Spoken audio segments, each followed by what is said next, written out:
August മാസം 3-ാം തീയതി രാവിലെ മലപ്പുറം മുനിസിപ്പൽ പരിധിയിൽ പാണക്കാട് ഭാഗത്ത് ഈ സ്ഥലത്തിന്റെ പേര് ശരിക്കും പാണക്കാട് ഇടയിപ്പാല. എടേപ്പാല. നിങ്ങളൊക്കെ PDP പ്രവർത്തകരാണ്, വളണ്ടിയേഴ്സ് ആണ് അല്ലേ? ഓഗസ്റ്റ് മാസം 3-ാം തീയതി രാവിലെ മലപ്പുറം മുനിസിപ്പൽ പരിധിയിൽ പാണക്കാട് ഭാഗത്ത് മലപ്പുറം വേങ്ങര റോഡ് കടന്നു പോകുന്നതിൻ്റെ സൈഡിലായിട്ട് ചെറിയ തോതിൽ മണ്ണിടുകയും ഈ വിവരം അറിഞ്ഞ നാട്ടുകാരും മാധ്യമപ്രവർത്തകരും മലപ്പുറം CIയും പ്രിൻസിപ്പൽ SIയും സ്ഥലത്തെത്തുകയും ആവശ്യമായ രീതിയിലുള്ള മുൻകരുതൽ നടപടികൾ സ്വീകരിക്കുകയും ചെയ്യുകയായിരുന്നു. ഇതിനിടയിൽ വീണ്ടും വലിയ തോതിൽ മണ്ണിടിഞ്ഞ് വരുന്നതിൻ്റെ സൂചനയും ചെറിയ ചലനങ്ങളും ശബ്ദങ്ങളും ഉണ്ടായി. തുടർന്ന് CIയുടെ നേതൃത്വത്തിൽ അവിടെ ഉണ്ടായിരുന്ന മാധ്യമപ്രവർത്തകരും കൗൺസിലറും മറ്റ് പൊതുജനങ്ങളും ചേർന്ന് ഒരു സൈഡിലേക്ക് ഓടി മാറുന്ന അവസരത്തിൽ വൻതോതിൽ മണ്ണിടിച്ചിലുണ്ടാകുകയാണ് ചെയ്തത്. ഈ മണ്ണിടിച്ചിൽ ഉണ്ടായത് മലപ്പുറം ഭാഗത്തു നിന്നും വേങ്ങര തിരൂരങ്ങാടി പരപ്പനങ്ങാടി ഭാഗത്തേക്ക് പോകുന്ന തിരക്കാർന്ന പാതയുടെ ചേർന്നാണ്. ഒരു ശിരൂർ പോലെ ഗംഗാവാലി പുഴയിൽ നമ്മുടെ അർജുനും ലോറിയും പോയതുപോലെയുള്ള ഒരു അപകടം ഒരുപക്ഷെ ഇവിടെ സംഭവിക്കേണ്ടതായിരുന്നു. ഭാഗ്യവശാൽ അത്തരത്തിൽ ഒന്നുമുണ്ടായില്ല.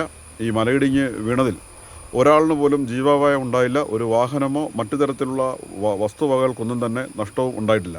ഇതൊക്കെ ഭാഗ്യമായി കരുതാം. കാരണം ഇന്നലെ ബഹുമാനപ്പെട്ട ജില്ലാ കളക്ടർ മുൻകൂർ അവധി പ്രഖ്യാപിച്ചിരുന്നതിനാൽ, സ്കൂൾ പ്രവർത്തനമല്ലാതിരുന്നതിനാൽ ആ സമയത്ത് വളരെ തിരക്ക് ഒഴിഞ്ഞിരുന്നു. പക്ഷേ ഇതിന് തൊട്ടു മുന്നേ തന്നെ അവിടെ പ്രദേശവാസികളായ കുറച്ച് ആൾക്കാർ ഉണ്ടായിരുന്നുവെന്നും ആദ്യത്തെ ചെറിയ ഒരു മണ്ണിടിച്ചിലുണ്ടായപ്പോൾ തന്നെ ഈ കൗൺസിലറും അവിടെ കൂടിയ ആൾക്കാരും പോലീസ് പാർട്ടിയും അവരെ അവിടെ നിന്ന് ഒഴിവാക്കുകയാണ് ഉണ്ടായത്.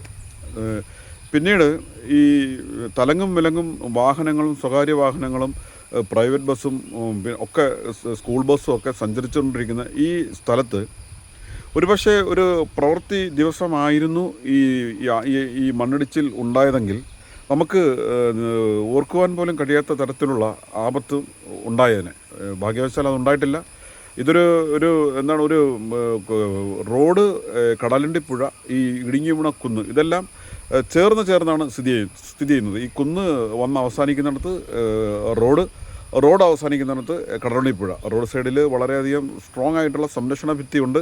എന്നിരുന്നാലും ആർത്തലച്ച് വരുന്ന ജലവും പിന്നെ ഇടുങ്ങി വീഴുന്ന മണ്ണും അതിനെ തടയാൻ യാതൊരു കാരണവശാലും നമുക്ക് ഇതുവരെ മനുഷ്യൻ ഉണ്ടാക്കിയിട്ടുള്ളതിനൊന്നും കഴിഞ്ഞിട്ടില്ല എന്നുള്ളതാണ് നമുക്ക് ഉണ്ടായിട്ടുള്ള ദുരന്ത അനുഭവങ്ങൾ. എന്തായാലും മനുഷ്യൻ്റെ മനസാക്ഷിയെ നടുക്കുന്ന തരത്തിലുള്ള ഒരുപക്ഷെ സമീപ വർഷങ്ങളിൽ കേരളത്തിൻ്റെ പല ഭാഗങ്ങളിലും ഉണ്ടായിട്ടുള്ള, വയനാട് ചൂരൽമല ഉൾപ്പെടെ ഉള്ള ഭാഗങ്ങളിൽ ഉണ്ടായിട്ടുള്ള തത്തരത്തിലുള്ള ഒരു വലിയ ആപത്ത് ഉണ്ടാവാൻ സാധ്യതയുള്ള ഒരു സ്ഥലത്തായിരുന്നു ഇത് നടന്നത്. പക്ഷേ അങ്ങനെയൊന്നും ഉണ്ടായില്ല.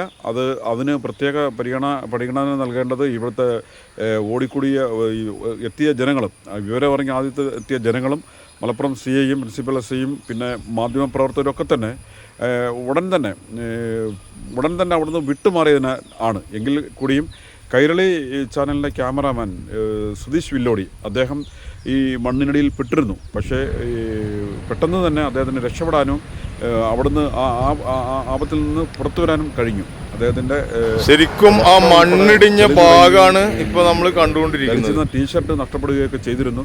ഞാനൊക്കെ അത് നേരിട്ട് കണ്ടതാണ്. അപ്പം എന്തായാലും ഇത്തരത്തിലുള്ള ഒരു കാര്യം കൂടെ പറയാനുള്ളത്, ഇത്തരത്തിലുള്ള ദുരന്തങ്ങൾ നടക്കുന്ന സ്ഥലത്തേക്ക് ഈ കാഴ്ച കാണാനായിട്ടും ടൂറിസ്റ്റ് എന്ന മനോഭാവത്തോടുകൂടി ആരും പോകാതിരിക്കുക. അതൊക്കെ രക്ഷാപ്രവർത്തനങ്ങളെ ഒരുപാട് പ്രതികൂലമായി ബാധിക്കും. എന്തായാലും ഇത്തരത്തിലുള്ള ആപത്ത് മനുഷ്യ ജീവിതത്തിന് പ്രതിസന്ധി ഉണ്ടാക്കുന്നതും ജനജീവിതത്തെ പ്രതികൂലമായി ബാധിക്കുന്നതുമായിട്ടുള്ള ഇത്തരത്തിലുള്ള അപകടങ്ങൾ ഇനി ഉണ്ടാവാതിരിക്കട്ടെ എന്നാഗ്രഹിക്കുന്നു. മണ്ണിടിഞ്ഞ ഭാഗത്തേക്കൊന്നും ആരെയും പോലീസ് പറഞ്ഞയക്കുന്നില്ല. ഇതിൻ്റെ ഒരു ലോങ് വിഷ്വല് ഇതാണ്. മണ്ണിടിഞ്ഞ ഭാഗം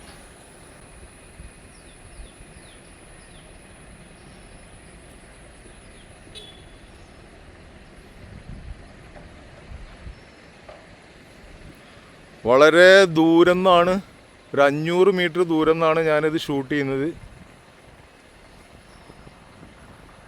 ഇവിടുന്ന് മണ്ണ് മാറ്റിക്കൊണ്ടിരിക്കുകയാണ്. അതിൻ്റെ ഒരു ദൃശ്യമാണ് ഇപ്പോൾ നമ്മൾ കാണുന്നത്. ഇവിടെ പോലീസുകാർ ബാരിക്കേഡ് വെച്ചിട്ട് തടുത്തിരിക്കുകയാണ്. കാരണം അവിടുന്ന് മണ്ണൊക്കെ റിമൂവ് ചെയ്യേണ്ടതുണ്ട്. ഇത്രയൊക്കെ ഇവിടെ നിന്ന് പ്രവർത്തനങ്ങൾ അവിടെ നടത്തേണ്ടതുണ്ട്. അതിൻ്റെയൊക്കെ ഭാഗമായിട്ട് ആളുകളെ വിടാത്തത്.